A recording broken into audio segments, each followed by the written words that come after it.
Taiwan का खूंखार action.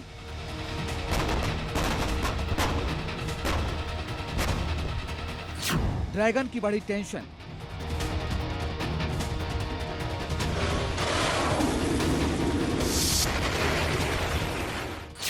Taiwan ने दिखाई ताकत।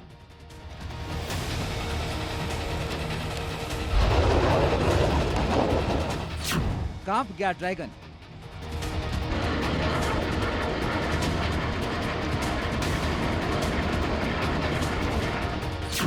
चीन ताइवान में कुछ बड़ा होने वाला है। ताइवान को बार बार धमकियां देने वाले ड्रैगन को इस बार ताइवान ने खुली चुनौती दी है। जिनपिंग को युद्ध के मैदान से ताइवान ने ललकारा है। ताइवान ने बता दिया कि वो किसी से कम नहीं। ताइवान को वो घातक हथियार मिल गया है जिससे वो चीन को युद्ध के मैदान में आने की चुनौती दे रहा है।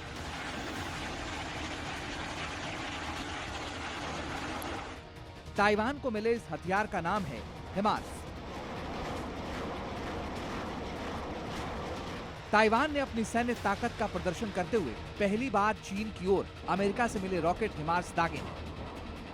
ताइवान ने 2 दिन के एक्सरसाइज में shoot and scoot mobile launcher का इस्तेमाल किया है।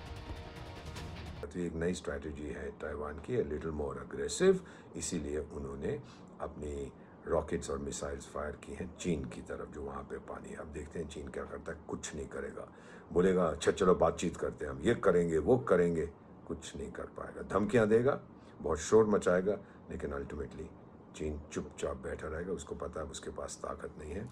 एक्सपर्ट का मानना है कि ताइवानी सेना का सैन्य अभ्यास ये दिखाने की कोशिश है कि वो चीनी हमले का जवाब दे सकते हैं। यह अभ्यास चीनी राष्ट्रपति शी जिनपिंग की चिंता बढ़ा सकता है।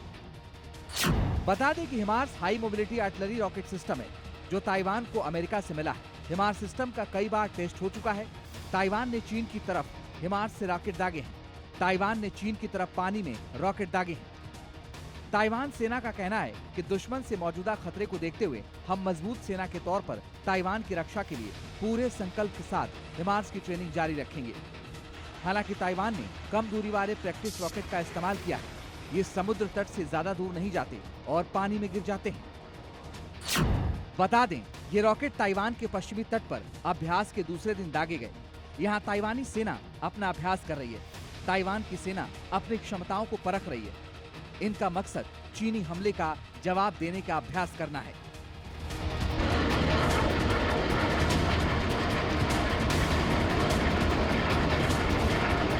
हिमार्स इस अभ्यास का मुख्य आकर्षण रहा। फायरिंग का आदेश मिलने के बाद गाड़ियां जगह पर पहुंची और 3 मिनट के भीतर तेज चमक के साथ चीन की ओर रॉकेट दागे गए। चीन और ताइवान में विवाद पुराना है।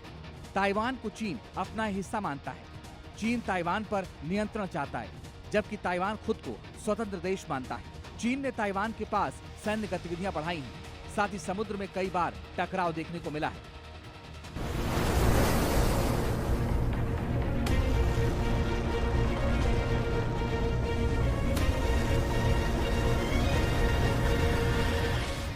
ताइवान पर नियंत्रण के लिए चीन ने सैन्य हमले से इनकार नहीं किया है। चीन अक्सर ताइवान के पास अपनी युद्धपोत और विमान भेजता रहता है। इस तनाव में एक अहम पहलू अमेरिका का है। हमेशा चीन अपने जहाज उड़ा देता था, अपनी शिप्स भेज देता था, ताइवान को तंग करता था, दादागिरी बहुत कर रहा था। तो ये जो प्रिटेंड गेम है, अब इसमें हम क्या देख रहे हैं कि ताइवान जो सोच रहा है कि अमेरिका तो मेरे साथ रहेगा, और अब ईरान से अगर अमेरिका हट रहा है तो फिर वापस उसका ध्यान आ जाएगा साउथ चाइना सी पर, क्योंकि अमेरिका को जंग चाहिए, फॉर एवर वॉर्स। और वो अब चीन को भड़काएगा, क्योंकि ताइवान ईरान से चला गया, वहाँ से अब उसका ध्यान खत्म हो जाएगा, और अब ताइवान को बोलेगा जो करना है टाइगर कर, मैं तेरे साथ खड़ा हूँ। एक रिपोर्ट के मुताबिक चीन 2027 तक ताइवान पर युद्ध जीतने की तैयारी कर रहा है। ये साल चीन की सेना PLA की एक बड़ी वर्षगांठ से जुड़ा है। रिपोर्ट में यह भी कहा गया है कि जरूरत पड़ने पर चीन अपने तट से 1500 से 2000 नॉटिकल मील दूर तक हमला करने की योजना पर विचार कर सकता है।